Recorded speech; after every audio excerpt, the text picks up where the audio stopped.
Well, let's discuss this further with Bangladeshi political activist Faham Abdus Salam, who joins us now from Canberra in Australia. Thank you very much for your time. I know this is breaking news. What is your reaction to the court's decision?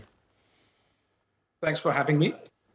Court's decision in some ways don't matter anymore because it has escalated to a new degree, because it started as a quota movement, but for the brutality, the sheer scale of brutality in the last 5 days is unbelievable.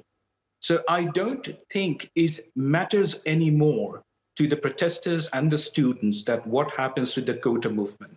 So we must view things in the reality as things stand right now. How has this grown from a disagreement over the quota system to what it is now? You mentioned the brutality, the crackdown by the authorities, by the government, but there are other accusations, aren't there? The corruption and unfair elections. How has this taken on a life of its own?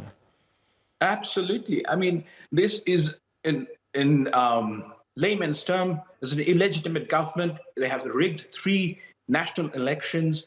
The inflation is skyrocketing.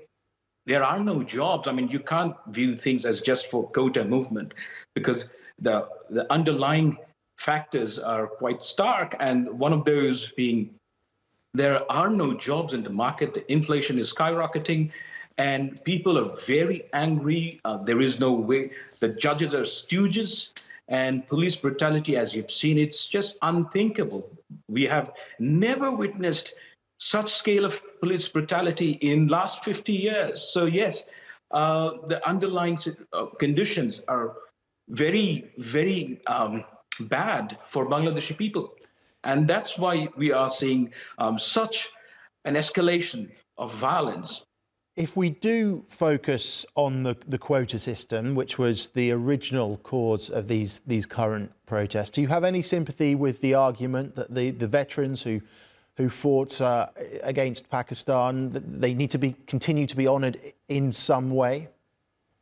Absolutely not, because I am, you can say, the meritocracy advocate. I don't think that if you want to honour the war veterans, there are other ways, and I do accept that they should be honored, and they have been honored in many different ways. But you can't really put 30% of your government jobs to people who fought a war. And the problem is that you just don't know who are actually the freedom fighters, because I have seen freedom fighters who were born in 1965 or 64, and they got the certificate of freedom fighters.